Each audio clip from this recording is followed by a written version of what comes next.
Il nous a été demandé de vous parler un peu sur l'enlèvement. Quel enlèvement? L'enlèvement de l'église. L'église doit être renseignée. Tel que vous êtes là, quand bien même nous allons parler de beaucoup de choses, mais sachez très bien que il vous a été appelé à être des croyants, à être de racheter, pour être enlevé un jour. C'est ça la finalité de la foi. L'église sans cet espoir, moi je le comparerais tout simplement à un club, à un attroupement de gens qui ont leur but, comme on fait les musiques consorts. L'église du Seigneur n'est pas un musique. Amen. Amen. L'église du Seigneur, c'est là où on voit la gloire et la puissance du Très-Haut. Et cette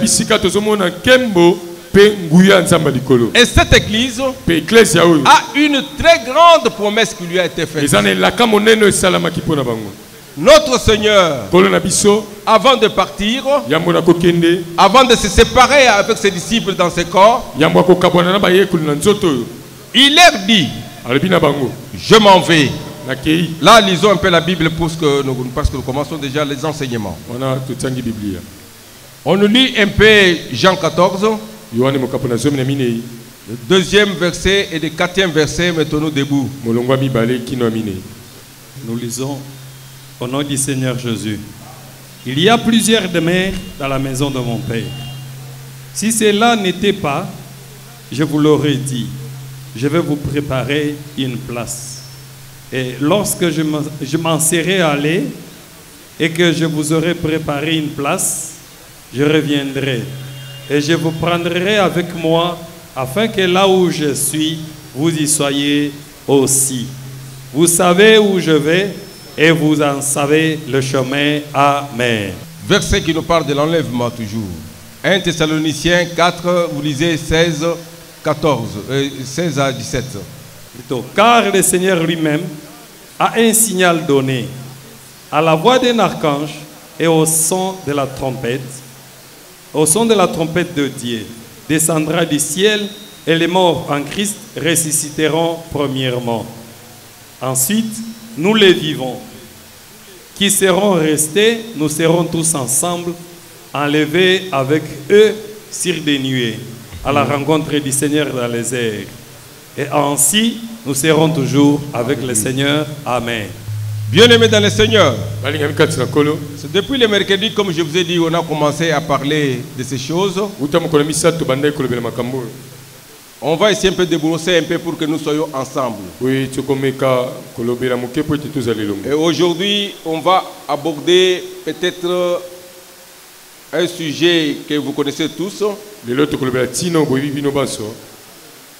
Quand Jésus viendra, il viendra prendre l'église. Quelle église?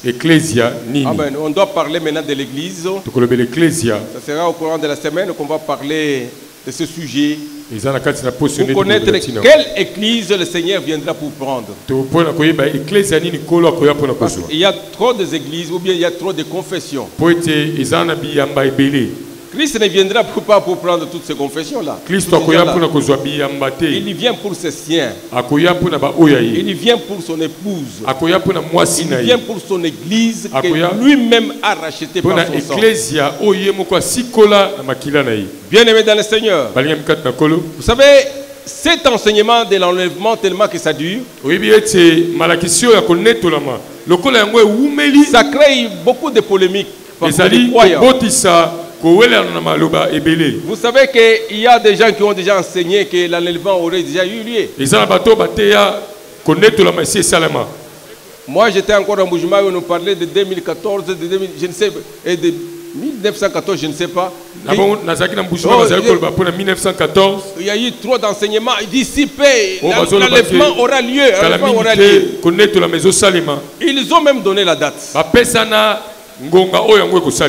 C'est ça que je dis que toujours qu'il y a des enseignements qu'il faut tirer attention, comme le Seigneur disait qu'à la fin des temps, il y aura des faux prophètes ou bien des faux docteurs. Et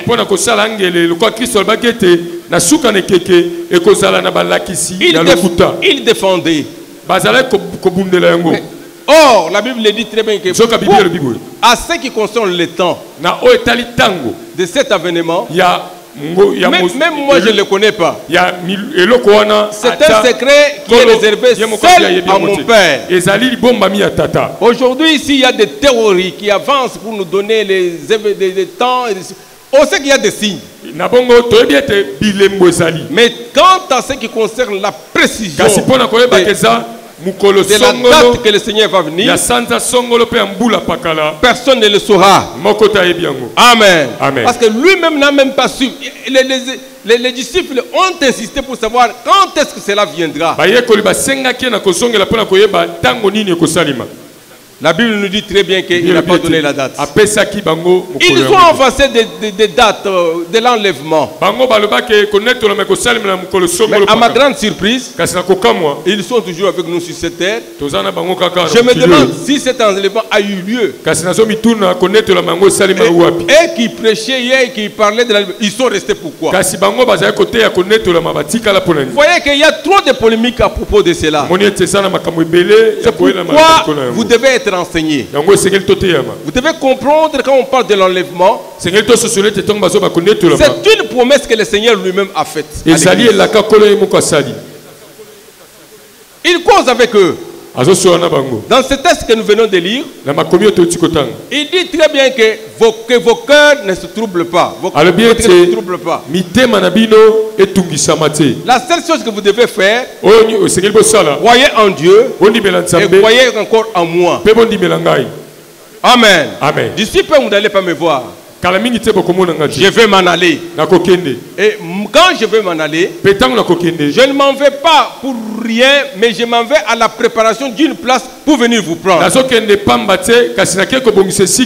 Vous comprenez que le Seigneur étant parti, il fait une promesse de venir encore reprendre son église.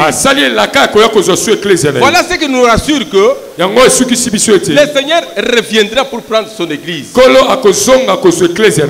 Une fois qu'il montait à l'ascension, voyez, les disciples étaient restés à les regarder. Un ange est venu leur dire: hommes galiléens, qu'est-ce que vous regardez toujours en haut?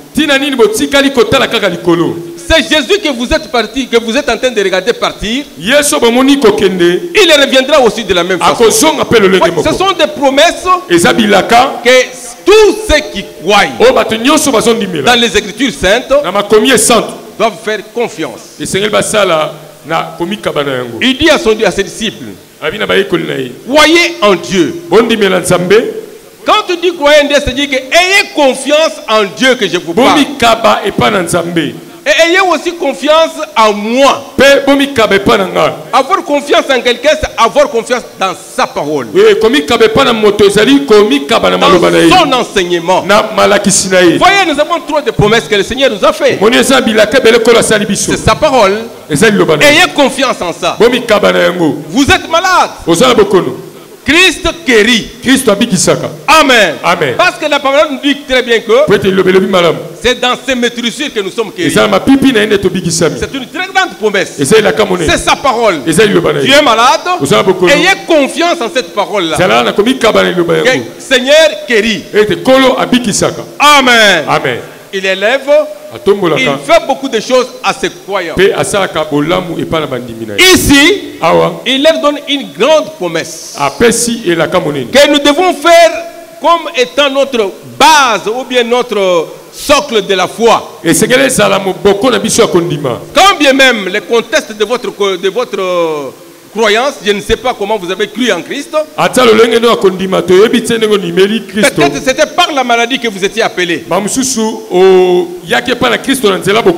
venant dans le monde pour qu'on voie qu'il était le Seigneur, pour qu'on voie qu'il était le roi, qu'il était vrai Dieu. Il guérissait les malades. Vous voyez, c'était une occasion que ces gens-là puissent venir à lui. Peut-être que toi aussi, par cette occasion, tu t'es vu accepter le Seigneur. Il vous a montré que réellement il guérit les malades. Mais à travers cet enseignement, l'Église du Seigneur, soyez toujours dans l'attente de votre Seigneur. Sachez que si Christ était venu dans ce monde, c'était pour faire un travail qui doit abattre jusqu'à la fin et vous avoir un royaume de sacrificateurs. C'est ce que Dieu attendait de Christ. La Bible le dit très bien. Il a fait de nous un royaume de sacrificateurs pour son Père, pour Dieu. C'est cela qu'il attendait. Donc, enlèvement, comme nous l'avons défini le mercredi, on dit que c'est justement une certaine délocalisation. On le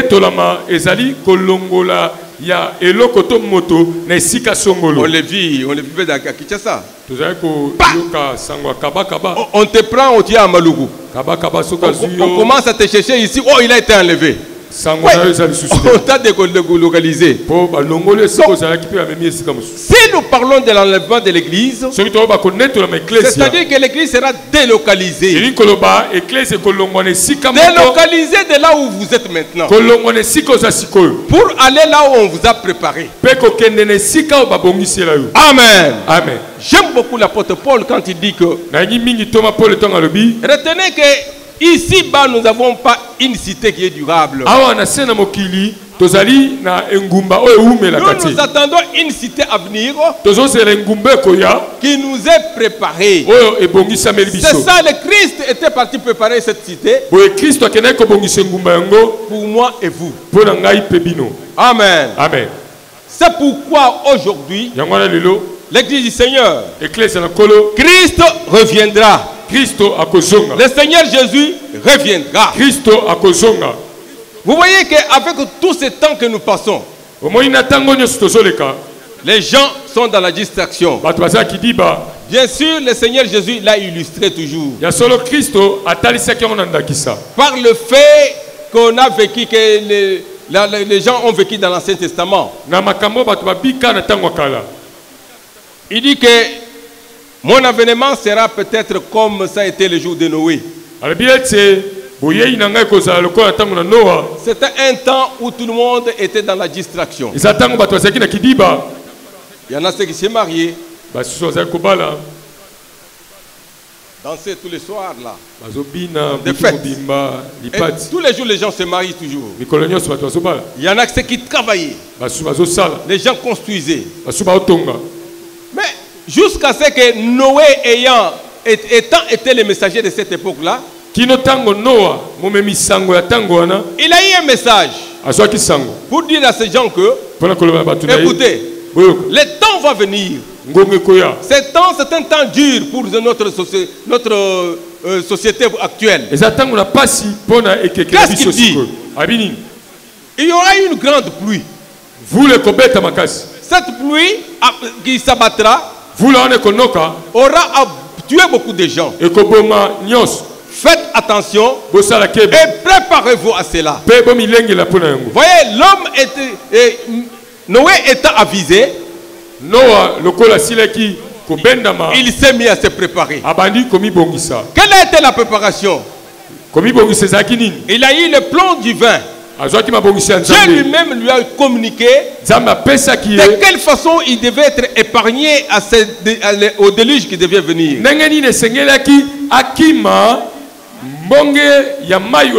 Il a fait son arche et il est entré dedans. Quand la pluie a commencé, il a mis tout ce qui avait accepté d'entrer avec lui dans l'arche. La pluie qui s'est abattue. Vous les Noki, les gens n'avaient jamais vécu ça. Alors Christ compare ces événements avec ces événements de Noé. C'était les gens où on se moquait même de ce qu'il faisait. Ah, qu'est-ce qu'il fait? C'est un fou. C'est ça ce que nous annonçons. C'est de la folie, je vous assure. Aujourd'hui, quand nous acceptons le Christ, nous sommes comme des fous ou bien des gens inutiles, des gens de ce monde. Aujourd'hui, quand les gens regardent les gens qui prient, ils les trouvent comme si c'était des gens de basse classe. Non. Bien-aimés dans le Seigneur, quoi qu'ils se moquent de nous, un jour, ils vont s'en prendre à eux-mêmes. Ce jour-là, quand la pluie a commencé, c'était les moqueurs qui sont venus à l'arche pour ouvrir. Pour demander. Celui qui était à l'intérieur, il a tenté d'ouvrir. C'était tard. Parce que celui qui avait la clé, c'était l'Éternel. Bien aimé dans le Seigneur, je suis en train de vous dire que les choses que nous vivons actuellement, c'est comme au jour de l'autre. On se moque toujours de l'évangile. Plus grave même dans les lieux ou bien dans les églises où nous sommes censés écouter la parole. Étant dans la distraction de ce que je vous dis, voilà le comportement des croyants d'aujourd'hui. Amen. Amen. Voilà le comportement des croyants d'aujourd'hui. Est-ce qu'ils ont vraiment la foi en Christ? Bien-aimés dans le Seigneur, cette distraction, c'est à cela que nous sommes appelés, nous sommes venus vous appeler. Voilà qu'aujourd'hui, vous vivez tel que comme si vous étiez les gens de ce monde. Or, l'enlèvement viendra pour délocaliser ceux qui croient, ceux qui ont accepté l'œuvre de la croix, de délocaliser pour aller les mettre là où il faut aller vivre.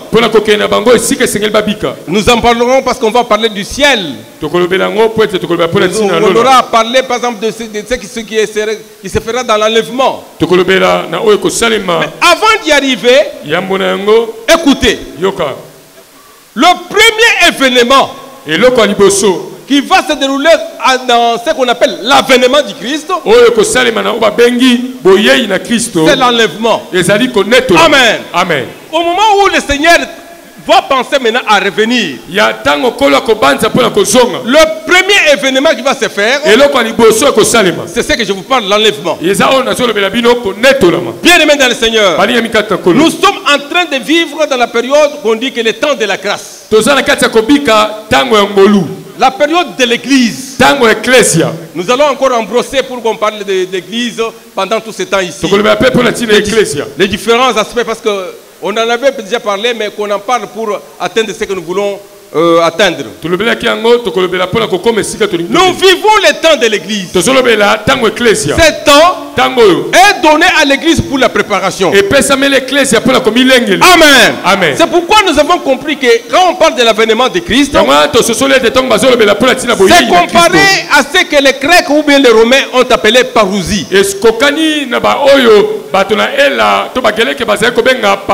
La parousie, c'est une arrivée d'une personne de grande importance. Comme un empereur, comme un grand chef, comme un grand roi. Quand il tente à aller dans une ville quelconque, on appelait ça la parousie. C'est un grand événement où les gens de la ville doivent se préparer pour venir accueillir leur empereur. C'est à cela qu'on compare l'avènement du Christ. C'est pour dire que quand il vient, c'est une grande personnalité. Christ ne viendra pas encore Comme Emmanuel, un enfant. Amen. Amen. Il ne viendra pas comme on l'avait vu naître là-bas. Il va venir maintenant comme un roi. Il va venir avec sa grande puissance. Amen. Pour venir régner. Et il n'y aura rien qui va résister à sa face. Bien aimé dans le Seigneur. On dit que le Seigneur, il reviendra encore au signal bien donné. Mais écoutez, si les gens de ce monde, pensant qu'il y a un empereur qui vient, ils pensent par exemple qu'il y a, vous voyez la sainte papauté, le pape est venu ici. Vous voyez comment la ville était en inversion. On se prépare à l'arrivée d'une telle personne. On enlève des salités. On enlève tout. Ils sont en train de copier les choses du ciel. Ils se préparent. Et vous, aujourd'hui, je ne sais pas. Est-ce que vous pensez que Christ viendra? Voilà pourquoi vous n'êtes pas en train de vous préparer. L'arrivée de notre Seigneur demandera à être préparé. Amen. L'église de Christ acceptez la préparation à la rencontre de votre Seigneur. Si nous ne sommes pas préparés aujourd'hui, ces jours-là, nous n'allons pas les rencontrer. Nous vont rencontrer le Seigneur et ceux qui se sont préparés. Amen. Amen. Lui-même, quand il vient, il vient avec toute sa puissance. C'est pourquoi vous voyez que même si Christ vous visite aujourd'hui dans votre vie, il y a un grand changement dans ta vie. Vous verrez que sa présence, sa gloire, va chasser les maladies. Sa gloire va chasser la pauvreté. Sa gloire va chasser la stérilité. Amen. Amen. Ça va chasser tout ce qui vous a cassé. C'est ce qui fait sa puissance. Bien aimé dans le Seigneur, l'église doit être préparée. Son avènement, c'est un avènement qu'on ne saura pas supporter si on n'est pas préparé.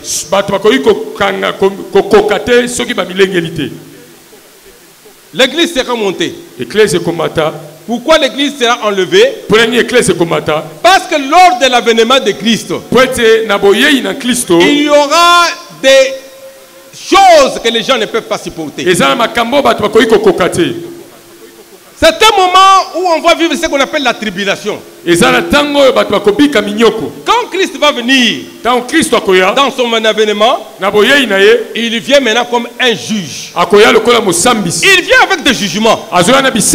Les jugements qu'il va amener, ce sont des jugements que l'humanité ne peut pas supporter. C'est ce qu'on appelle le temps de la tribulation. Dans son amour, qu'est-ce que le Seigneur dit? Il y aura beaucoup de choses qui vont venir.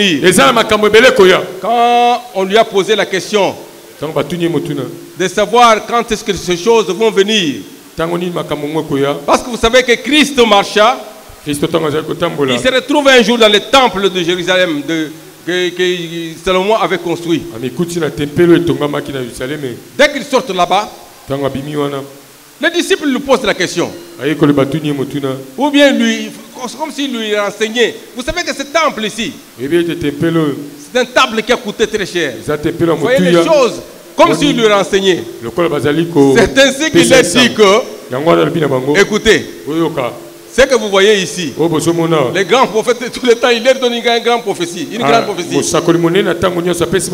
Vous ne verrez plus encore ces choses ici. Tout cela détruit. Amen. Amen. Alors ça a choqué. Ça a choqué. Ils sont venus maintenant après pour lui dire, mais qu'est-ce que vous pouvez nous dire? Grand maître, quand est-ce que ces événements, quel sera votre avènement, le signe de votre avènement? C'est-à-dire quel sera le signe de votre retour?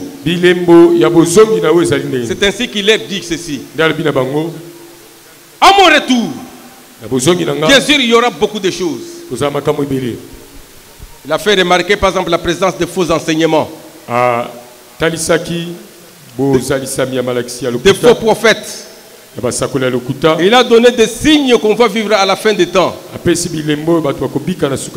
Si vous lisez Matthieu 24, vous allez voir tout ce chapitre-là est consacré à l'avènement du Christ. Ce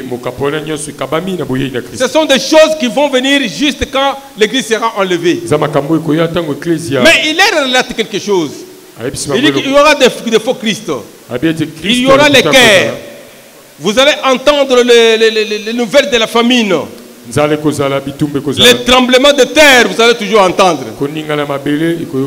C'est comme nous avons entendu au Maroc, il y a eu un tremblement de terre là qui nous a fait peur. Dieu merci parce qu'on est épargné. Il y a eu la persécution des croyants. Il dit qu'il y aura la haine. Vous verrez qu'il y aura des trahisons au niveau. Même dans l'église, vous allez voir beaucoup de ces choses-là. Et l'évangile sera même programmé jusqu'à la fin du monde. Mais il est dit que malgré toutes ces choses, ce n'est pas encore la fin. Malgré toutes ces persécutions-là. C'est pour vous dire que le Seigneur ayant promis à ses disciples que je vais m'en aller. Mais il parle aussi de certaines tribulations qui vont vivre dans leur ministère. On vous persécutera. On vous fera du mal. On va vous condamner. Même parmi nous, vous allez vous trahir. Aujourd'hui, vous voyez beaucoup de gens se trahir. Même dans l'église, vous voyez, il y a la haine. Que ça ne vous étonne pas. Ce sont des choses du temps de la fin. Vous haïssez quelqu'un. Il n'y a même pas une raison pour le haïr. Amen. Amen. Il n'y a pas une raison. Bien sûr, c'est pour mon thème, ma paix, peut-être que tu fais le fait. Oui, ce sont les signes des temps de la fin. Mais à l'église, ce sont des gens qui ont la foi en Christ, qui ne peuvent pas vivre.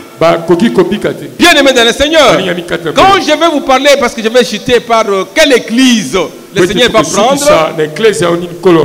je vais vous montrer que l'église du Seigneur, l'église que le Seigneur viendra prendre, a la première caractéristique, c'est l'amour fraternel. C'est cette église-là que le Seigneur viendra prendre. Si aujourd'hui, nous avons une église comme ça, bien aimé dans le Seigneur, là où il n'y a pas l'amour, nous n'espérons pas l'enlèvement. Même la présence de Dieu au milieu de nous, ce sera difficile. Il dira qu'il y aura la haine partout.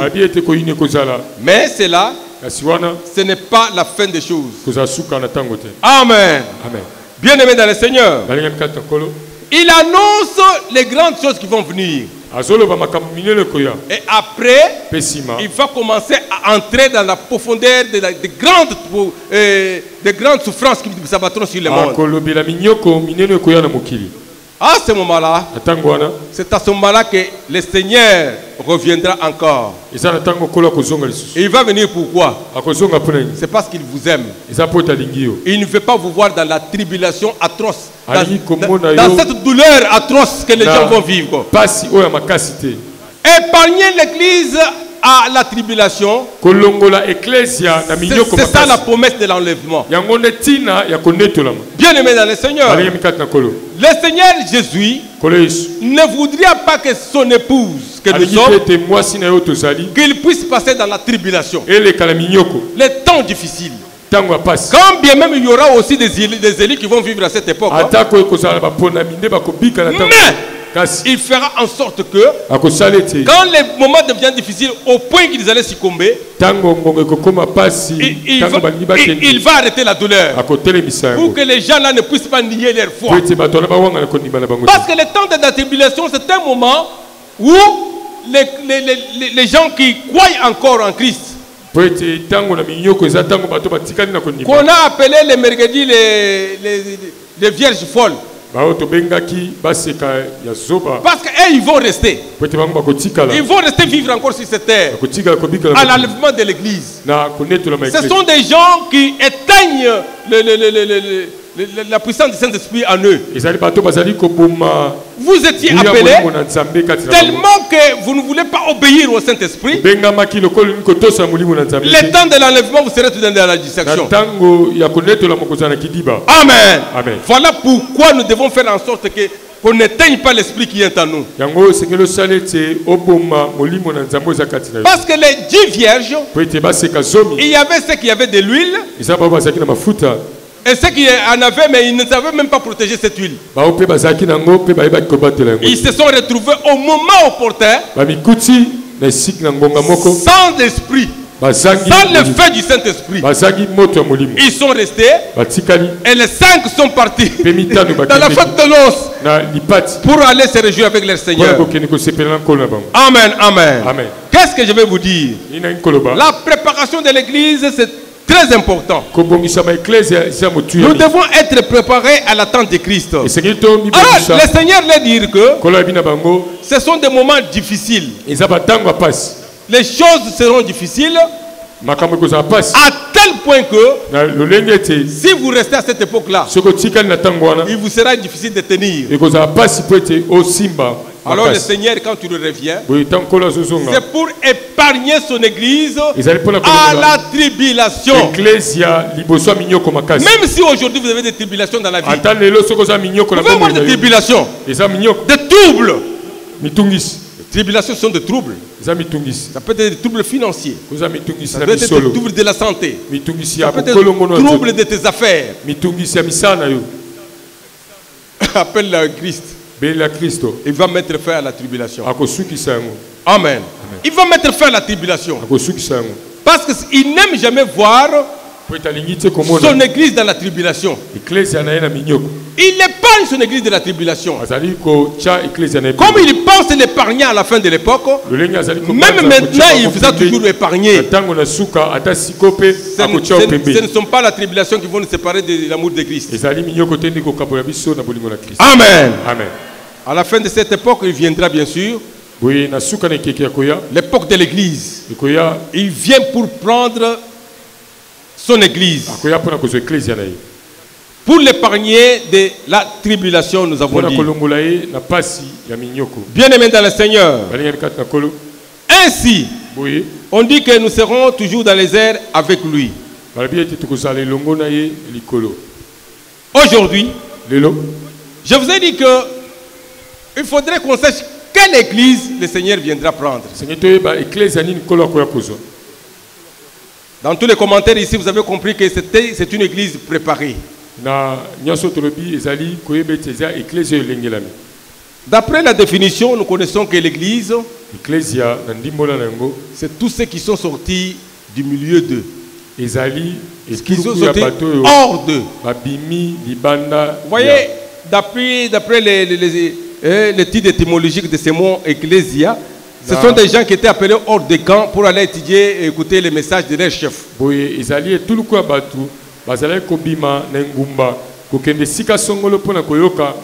Alors Christ venant aussi, il est venu faire sortir les gens de ce monde pour le mettre en dehors de ce monde. Et on l'appellera par exemple, ce sont des chrétiens, c'est l'église du Seigneur.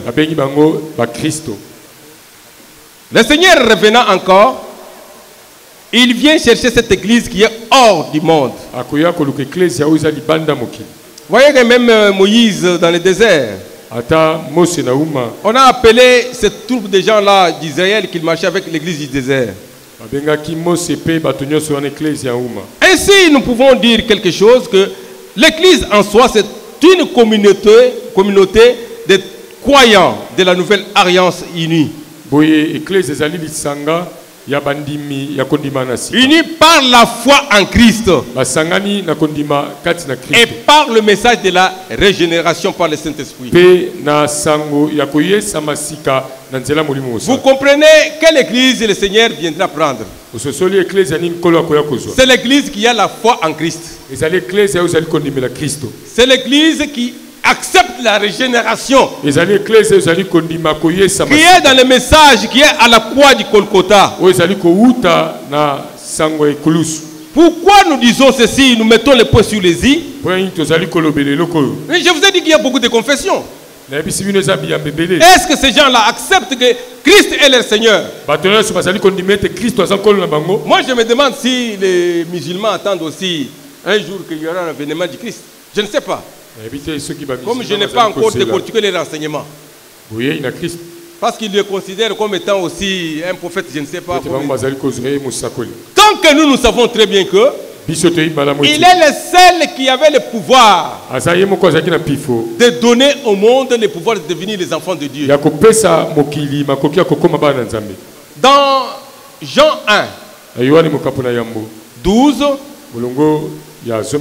on dit très bien qu'à tous ceux qui ont cru en lui, il leur a donné le pouvoir de devenir les enfants de Dieu. Christ, s'il était venu dans ce monde, le monde étant déjà souillé, étant déjà dans le monde, dans les mains des princes de ce monde, il est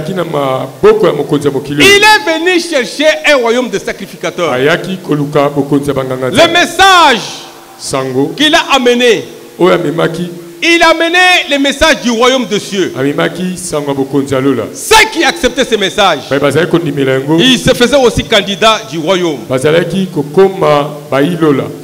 À la croix de Golgotha, quand il s'est livré lui-même, quand il a versé son sang, on nous assure très bien qu'il a racheté tout le monde qui vient à lui par la croix pour qu'ils deviennent les enfants de Dieu. Nous formons à cette époque-là ce qu'on appelle le royaume des enfants de Dieu ou bien le royaume des cieux. Bien aimé dans le Seigneur. Donc tout celui qui accepte Christ comme étant son sauveur, qui a la foi en Christ, il fait déjà un pas dans son église. Ceux qui ne croient pas en Christ, et ne peuvent pas espérer ce que nous voyons aujourd'hui. Il n'y a que ceux qui acceptent que Christ est leur sauveur. Il dit que croyez en moi, croyez en Dieu. Il dit que ayez la foi en moi et en celui qui m'a envoyé. Donc si vous n'avez la foi en Christ, automatiquement on se fait membre de l'église du Seigneur. Là, si nous avons cette foi-là ici, nous pouvons espérer un jour que nous serons enlevés. Il est dangereux d'avoir la foi à un homme. Il est dangereux d'avoir la foi dans votre pasteur, ni dans un prophète. Si vous croyez aujourd'hui, vous avez la foi dans un prophète, vous aurez votre salaire dans ce prophète-là. Si vous avez la foi dans un homme, vous aurez la foi dans cet homme-là, le salaire de cet homme-là. Mais nous vous annonçons la foi, nous sommes en train de vous annoncer la foi en Christ. Le seul, on dit qu'il a eu le nom. Le nom qui est au-dessus de tout le monde. Le nom qui dépasse tous les noms. Afin que tout celui qui croit en lui ait la vie éternelle. Et la Bible le dit très bien que face à lui, tout genou fléchisse. Aujourd'hui, si vous perdez votre foi, parce qu'il y en a beaucoup qui perdent la foi, on va les trouver en train d'adorer les choses mortes. Dans des confessions qui ne confessent pas notre Seigneur. Là, n'espérez pas qu'un jour vous serez enlevé. L'église du Seigneur, soyons toujours prêts à la rencontre de notre Seigneur. Une église non préparée, je l'ai dit que ce n'est qu'une mutualité. Une église non préparée, ce sont des gens qui se réunissent peut-être pour leurs affaires personnelles. Mais l'église préparée, ce sont des croyants de la nouvelle alliance unis par la foi en Christ. Nous devons avoir une foi commune. Cette foi, nous croyons que Christ est notre sauveur. Nous croyons que Christ est le seul envoyé du Seigneur. Il est le Fils de Dieu. Et qu'il est le Dieu lui-même. Venant dans ce monde, il avait une mission spéciale. Bien aimé dans le Seigneur. Si on nous lit Luc 4 à partir du 12e verset, vous voyez que au début de son ministère, Christ annonce de grandes lignes de sa mission. Lis-nous un tout petit peu pour faire asseoir le mémoire. Luc chapitre 4, le verset 18. L'Esprit du Seigneur est sur moi, parce qu'il m'a oint pour annoncer une bonne nouvelle aux pauvres. Il m'a envoyé pour guérir ceux qui ont le cœur brisé, pour proclamer aux captifs la délivrance et aux aveugles le recouvrement de la vie, pour envoyer libres les opprimés, pour publier une année de grâce du Seigneur. Amen. Bien-aimé dans le Seigneur, vous voyez que Christ lui-même parle pour donner sa mission qu'il était venu dans ce monde. Il dit que je suis venu pour annoncer la bonne nouvelle. Quelle est la bonne nouvelle? Le royaume des cieux est déjà là. Croyez et soyez sauvés. Acceptez que je suis l'envoyé du Seigneur. Croyez dans ce que vous dites. Et croyez en Dieu qui vous a envoyé. Vous serez sauvés. La bonne nouvelle. C'est une nouvelle qui vient pour tout le monde. Il vient pour les opprimés. Il vient pour les aveugles. Il vient pour les captifs. Il vient pour tous ceux qui ont des cœurs brisés. C'est-à-dire qu'ils sont troublés. Christ lui-même se dit. Il dit que le Saint-Esprit m'a oint. C'est au début de son ministère. Il confirme, il dit que moi je suis oint. Ce n'est pas pour rien. Je suis oint pour vous. J'ai une bonne nouvelle que je dois annoncer aux pauvres. Bien aimé dans le Seigneur, vous savez très bien que si vous ne connaissez pas la parole, vous ne connaissez pas Dieu comme il le faut, ce n'est qu'un pauvre. Amen. Dieu est qu'un pauvre spirituellement. Vous voyez, à cause de la pauvreté spirituelle, les gens sont en train de féticher. À cause de la pauvreté spirituelle, les gens sont en train de chercher de gauche à droite comment se faire protéger. C'est une pauvreté spirituelle. Maintenant, moi je suis en train de vous dire que Christ est venu pour vous qui étiez pauvres spirituellement. Amen. Peut-être que vous montez de gauche à droite. Comment je peux me protéger? Comment je peux protéger mes enfants? Vous êtes encore pauvres. Christ venant, il dit que venez. J'ai une bonne nouvelle pour vous. Amen. Il vous garde. Il vous élève. Il fait de bonnes choses. Et il vous bénit dans toute votre vie. Et il enchaîne pour dire que je suis venu, c'est pour guérir ceux qui ont des cœurs brisés. Bien aimé dans le Seigneur, Christ avec son église, il avait un grand travail.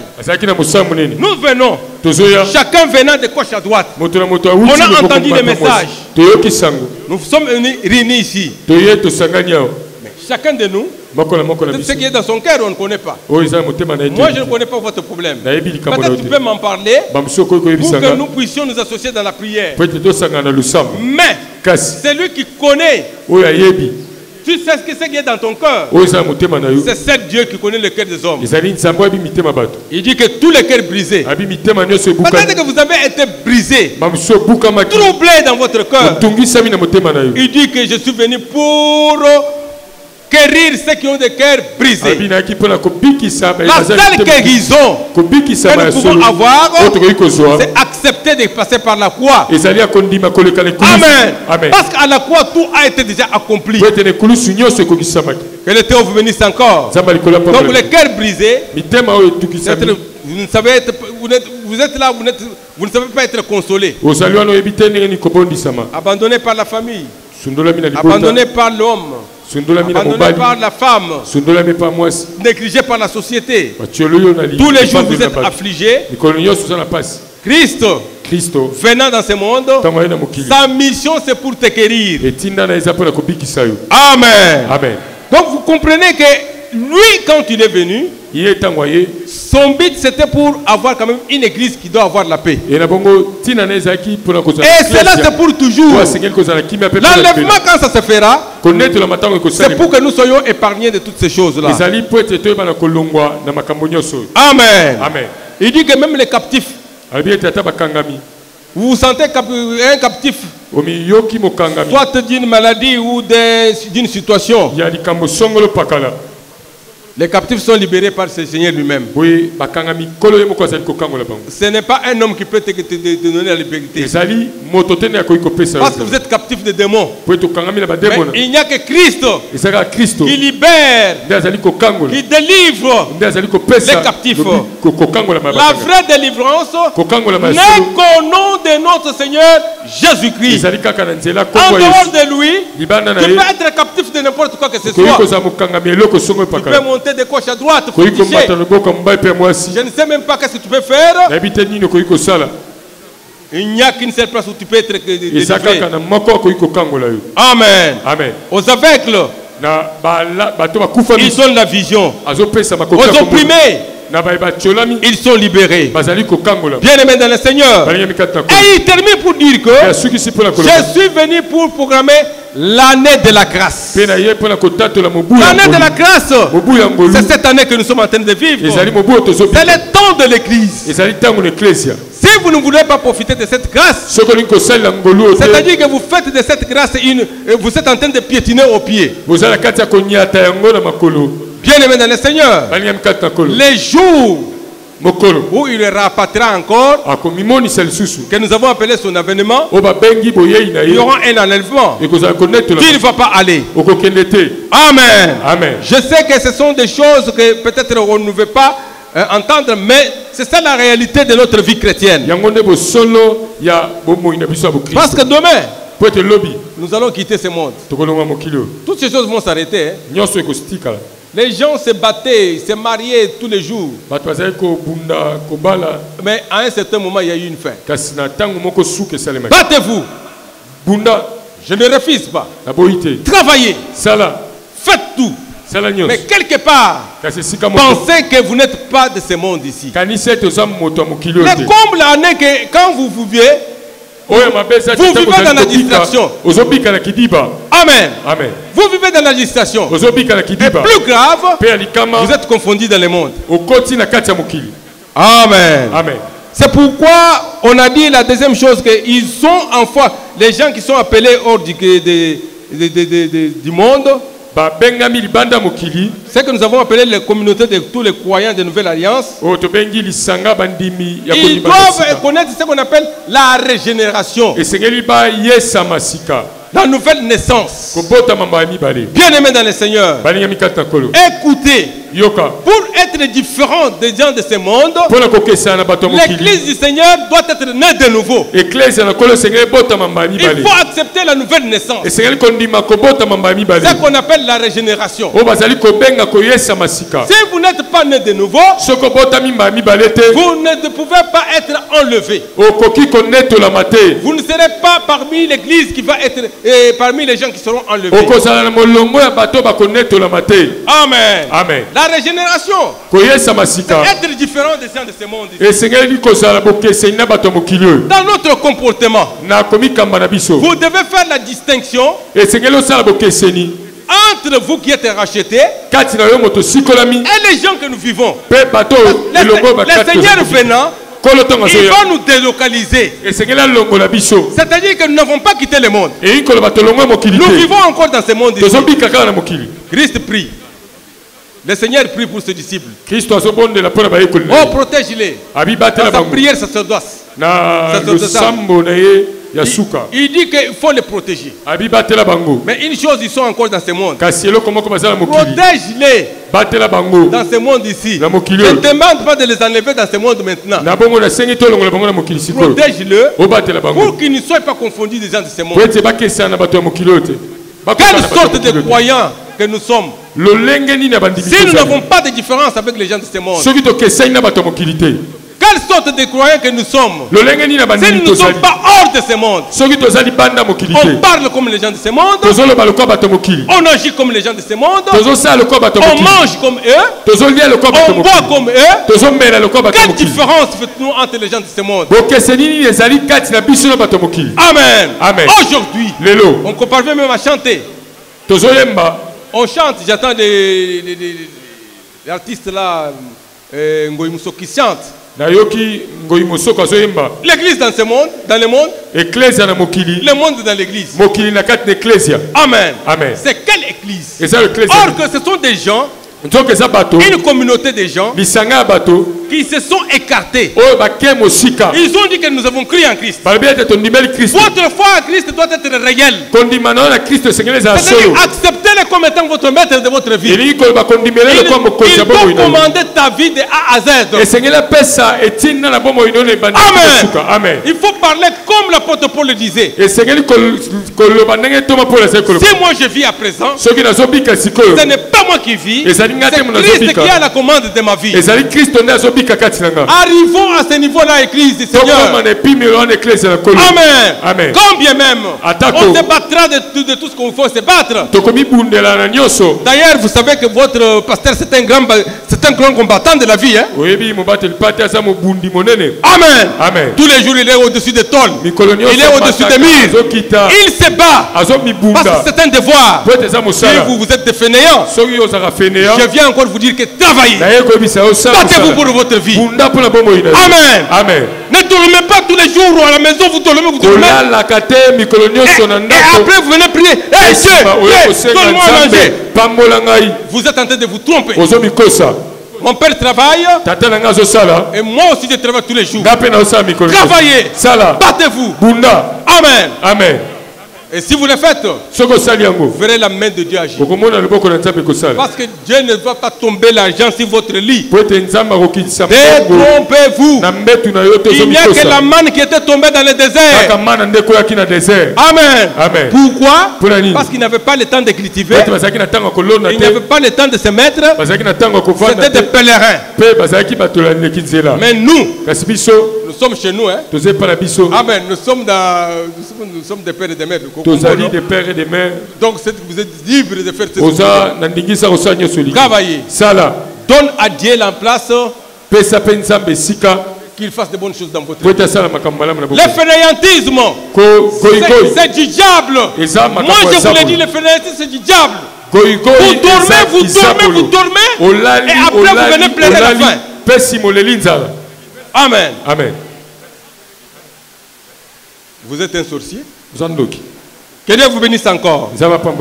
Bien aimé dans le Seigneur, qu'est-ce que je vais vous dire? Quand bien même on se bat de toutes ces choses-là, rassurez-vous que nous devons aussi nous battre pour le ciel. Après avoir combattu pour cette terre, pour cette vie, combattez aussi. Comme l'apôtre Paul a dit que je vais me battre jusqu'à rendre mon corps ici, je ne sais pas comment, jusqu'au moment où j'aurai la trône de gloire. Quelle est la trône qui nous attend? Dans un premier, c'est l'enlèvement. Bien aimé le Seigneur, si vous serez enlevé à ce moment-là, sachez que vous avez vaincu. Vous avez vaincu. Vous êtes les vainqueurs. Parce que dans les églises qui viennent, on va nous parler des vainqueurs. Quand nous allons parler maintenant des églises de cette époque, comment nous devons nous comporter? Il y a toujours des vainqueurs. Ne croyez pas que quand nous parlons comme ça, il n'y a pas de gens que Dieu a créé au milieu de nous. Non. Il y a toujours des vainqueurs. J'aimerais que toi aussi tu sois parmi les vainqueurs. Après avoir vaincu le diable, il faut maintenant aller au ciel. Amen. Amen. Bien-aimés dans le Seigneur,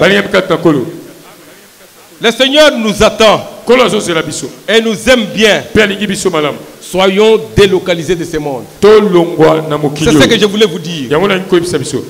Peuple de Dieu, nous sommes sur cette terre, mais nous ne sommes pas de ce monde.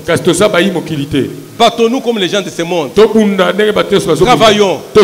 Mais sachez très bien que vous n'êtes pas de ce monde. C'est-à-dire que votre comportement doit être différent. Les voisins doivent regarder votre maison et l'envier. Là-bas, c'est bien. Hein? Une maman qui envie. On sent qu'il y a la vie des chrétiens.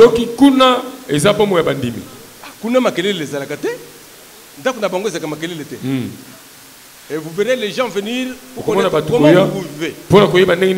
C'est ça la puissance de l'évangile. La régénération. C'est-à-dire qu'une personne qui était méchante, à cause de la foi en Christ, l'esprit travaille maintenant, fait ce que nous appelons la régénération. Amen. Amen. Et là, il devient enviable. Il devient utile à la société. Nous ne devons pas être semblables aux gens de ce monde. Ne parlons pas comme eux. Ne rions pas comme eux. Amen. Amen. Il ne faut pas rire comme les gens de ce monde. C'est-à-dire que rire même là où il ne faut pas rire. Se moquer des pauvres. Se moquer des malades. Amen. Donc, la façon dont vous agissez devant eux, il y a une façon de se moquer des gens. Amen. Amen. Alors faisons attention à toutes ces choses-là. Même nos comportements. C'est ça l'église que le Seigneur viendra prendre. C'est ce que je veux dire.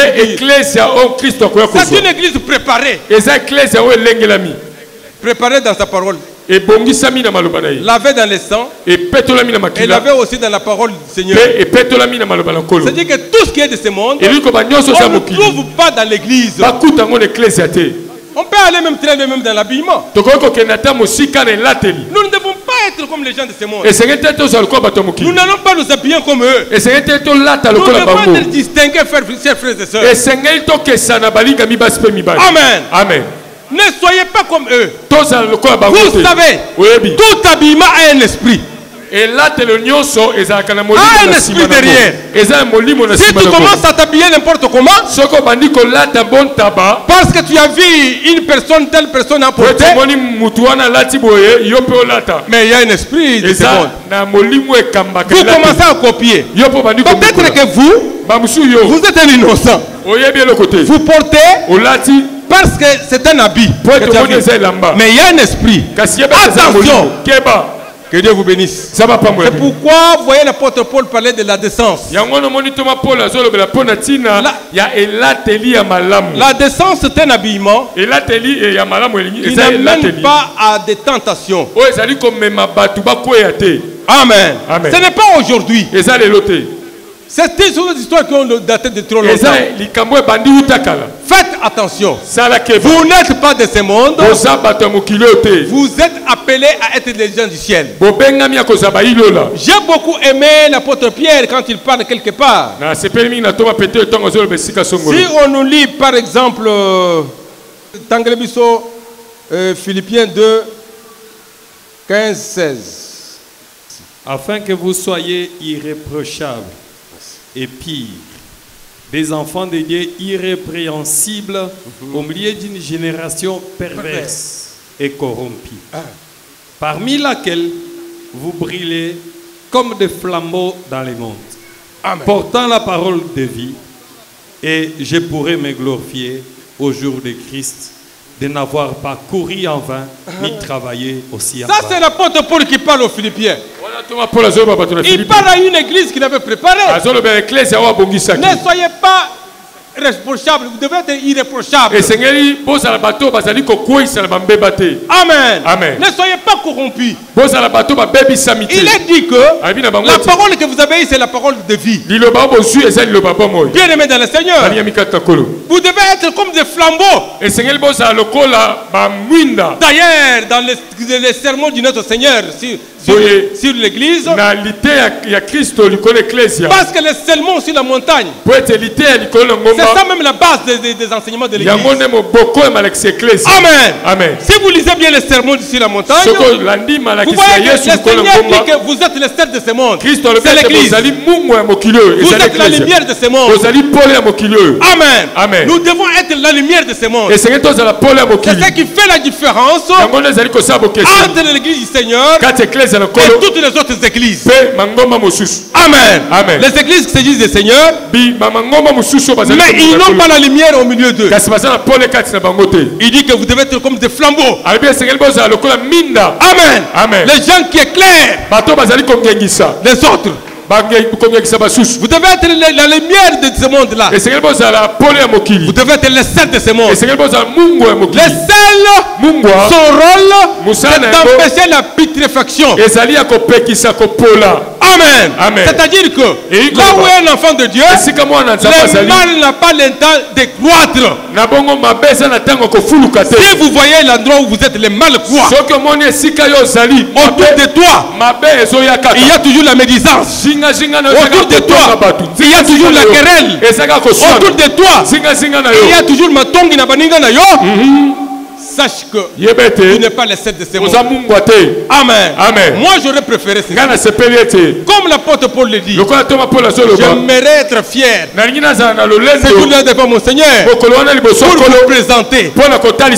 Amen. Amen. Pour vous présenter que voilà l'église que moi je vous ai amenée. Ne faites pas honte à votre pasteur. Parce que moi je suis sûr de l'enlever. Je serai enlevé. Toi aussi tu es sûr. Moi je suis sûr que je serai enlevé. Si j'ai des problèmes avec vous, venez me dire. Que je me lave encore davantage. Je n'aimerais pas avoir des problèmes avec des gens. D'être en paix avec tout le monde. Et faire la paix avec mon Seigneur. Avec l'espoir que un jour, je monte. Je monte. Et quel soit quand nous serons ensemble. Quel soit quand nous serons avec vous. Je regarde à côté. Je vois la maman diaconesse. Je vois le président. Je vois les anciens. Nous sommes en train de partir. Bien aimé dans le Seigneur. L'enlèvement, c'est très bien pour l'Église. C'est même la grande promesse pour l'Église. Quand bien même nous avons d'autres promesses, c'est notre droit en tant qu'enfant de Dieu. Mais l'enlèvement, c'est une promesse que nous devons souhaiter à tout moment. J'aimerais même que dans les songes, que vous connaissez l'enlèvement. Amen. Amen. Moi, dans mon jeune âge, je rêvais le ciel. Si vous plaît, chaque fois que je rêve de je suis dans le ciel, je me voyais assis sur une chaise roulante. Quand je pense que je dois arriver là-bas, la chaise roule. Tout ce que je pense à faire, la chaise m'amène à faire. Alors je me sentais au ciel. Que Dieu vous bénisse encore. Donc il faut rêver le ciel. Il faut rêver un jour que tu te vois aussi être enlevé. Amen. Amen. Mawanayo. Soki yo ozali komilota kaka na kati ya bameli masanga. Zolota kaka ba chéri. Zolota kaka ba camarade ya mabewa. Zobunda na bango. Lobi okomi kulota lisusu okomi na kindo kimoko zobeta mbunda. Amen. Amen. Mawanayo. Mawa. Amen. Amen. Rêvez le ciel.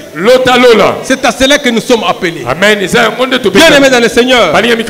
L'église de Christ a beaucoup de caractéristiques. C'est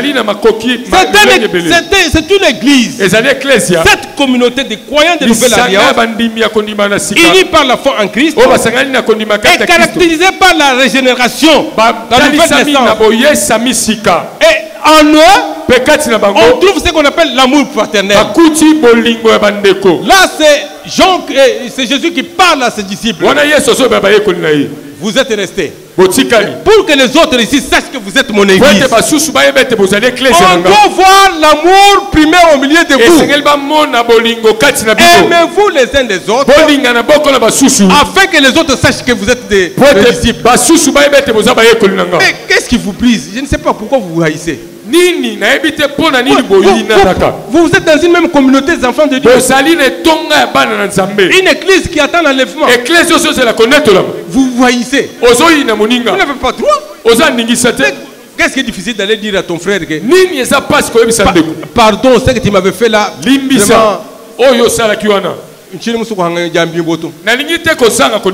Amen. Vous savez, on chantait ça. C'était une chanson qui a fait des rages la musique. Amen. Amen. Les gens cherchaient à être enlevés. Un jour, nous étions là très jeunes en Bujumaï. Un pasteur vient de Katanga. Il prêche avec onction. Il prêche avec foi. Tellement que les gens étaient emportés. Un ancien se lève. Pasteur,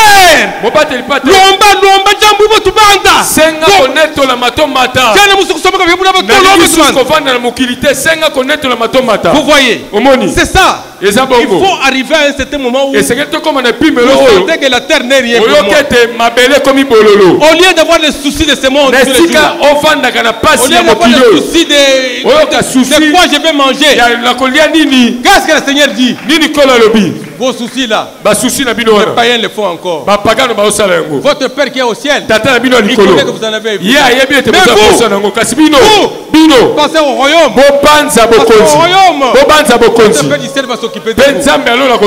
Je vous en supplie. Je vous appelle à changer notre façon de voir. J'aimerais que l'église de Bomikitisa soit une communauté de gens qui ont la foi en Christ. Les gens qui sont régénérés. Amen. Amen. Il n'y a pas de reproche. C'est ça que la porte dit, que vous ne soyez pas irrépréhensibles. Qu'il n'y ait pas de reproche. Pourquoi toi on te reproche toujours du mal? Ça ne te fait pas du mal. Et vous dites que vous êtes dans l'église. Deuxième caractéristique de l'église, ce sont les bonnes œuvres. Amen. Amen. 1 Pierre chapitre 2 verset 12. Ayez au milieu des païens une bonne conduite. Ayez au milieu des païens une bonne conduite. Pourquoi? C'est ça l'église du Seigneur que le Seigneur viendra chercher. L'église ne viendra pas chercher une église qui a une mauvaise conduite au milieu des païens. Bien aimé dans le Seigneur, il y a la distinction entre nous et les païens. C'est clair. Ou bien tu es un païen, conduis-toi comme un païen. Prostitue-toi, enivre-toi. Mais pourquoi tu viens ici? Ça c'est une communauté de gens qui sont en Christ et qui ont accepté la régénération. C'est-à-dire qu'ils ont trouvé que leur vieille nature là, il faut l'abandonner. Afin que même s'ils vous calomnient, comme si vous étiez de malfaiteurs, voilà, qu'ils remarquent vos bonnes œuvres et glorifie Dieu au jour où il les visitera. Amen. Amen. Vous voyez, les païens vous calomnient toujours. Voyez,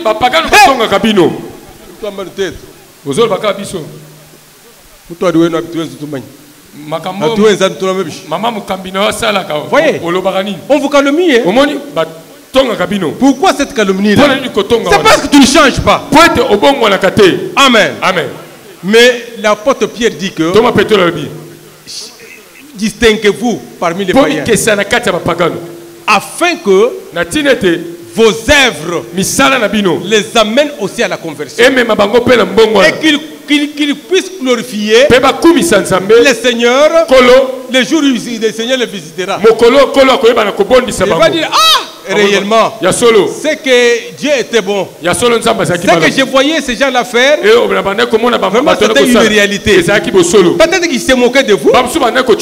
Mais les jours où il sera converti, ils vont dire que réellement ces gens avaient raison. Les bonnes œuvres. Ça se remarque par l'amour parmi nous. Je faim. Tu me donnes à manger. Je n'ai pas des habits. Me donner à manger des habits. C'est ça le christianisme. C'est marqué aussi par les bonnes œuvres. Je n'ai pas d'argent. Vous me donnez l'argent. Je souffre.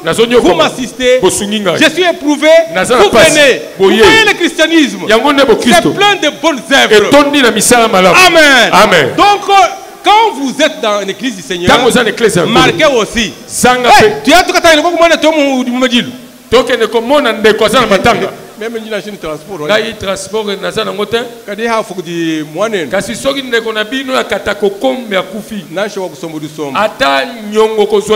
je ne vous sépare pas avec votre famille. Un très bon chrétien est en bon terme avec sa famille. Si toi ici tu n'es pas en bon terme avec ta famille, tu n'es pas encore régénéré. Amen. Amen. À vous. Vous devez être une personne à qui tout le monde veut venir des conseils. Amen. Amen. Ils se bagarrent là-bas, ils viennent chez vous. Ils refusent, ils se taisent. Parce qu'en vous, vous êtes un modèle. Vous comprenez? Donc vous devez être un modèle même dans ta famille. Ça ne sert à rien d'avoir des problèmes avec des gens de ta famille. Et tu dis que non, moi, j'ai ma fille. Ma fille. Commencez par aimer les membres de ta famille. Amen. Amen. Moi je te le dis la vérité. Commencez par aimer les membres de ta famille. Aime ton père. Aime ta mère. Aime tes frères. Malgré leur qualité. Après, entre dans le Seigneur. Ça doit avoir une valeur. Bien aimé dans le Seigneur. Nous sommes déjà 13h, on oublie même quand on parle. Vous devez être de fidèles témoignages. Nous l'avons dit. Pour cet après-midi, je vais vous dire ceci. Toutes les communautés chrétiennes de chaque ville étaient considérées comme une église. C'est pour cela qu'aujourd'hui, quand nous sommes ici, nous sommes appelés une église. Amen. Amen. Donc il y avait l'église de Corinthe, il y avait l'église d'Éphèse. Cette appellation-là, même quand nous sommes ici, ça convient. Nous sommes une église de Momikitissa à l'unité. Tout ce que je vous enseigne ici vous convient aussi. Amen. Amen. Nous devons être différents de ce monde. C'est ça que le Seigneur attend de nous. Il attend une église, des gens qui ne sont pas impliqués dans ce monde. Haine, médisance, un laisser-aller, un habillement délaissé, qui ne dit rien.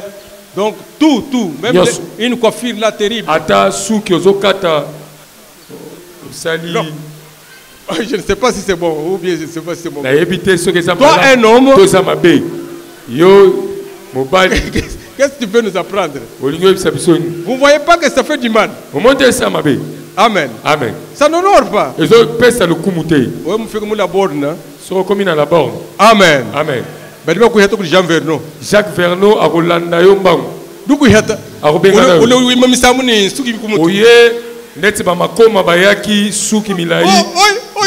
c'est quel musicien? Qu'est-ce que vous enseignez ici? Allez, allez.